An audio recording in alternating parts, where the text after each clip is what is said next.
এই খেজুর গাছের সামনে এসে আমার প্রিয় নবীজির একটা হাদিস মনে পড়ে গেল। আমার প্রিয় নবীজির একটা খেজুর গাছ ছিল। সবসময় আমার প্রিয় নবীজি খেজুর গাছের সাথে পিঠ লাগিয়ে খুতবা দিতেন। সেই খেজুর গাছের নাম হলো হুস্তুলে হান্নানা। তখন নতুন মিম্বার পাকা হওয়ায় সেই খেজুর গাছকে উঠিয়ে ফেলে দেওয়া হয়েছিল। তখন সে খেজুর গাছ কাঁদতে লাগলো।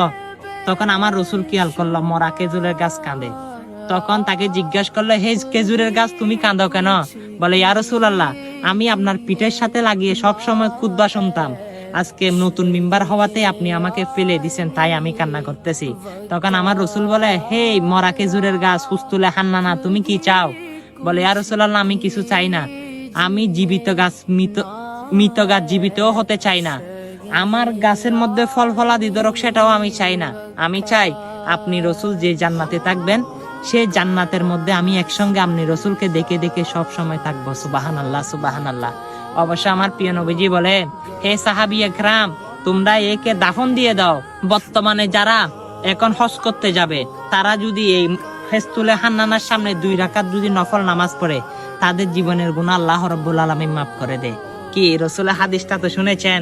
ভিডিওটা সকল মুসলমানকে হুস্তুলে হান্নানার ঘটনাটা শেয়ার করে দেন। আমিন।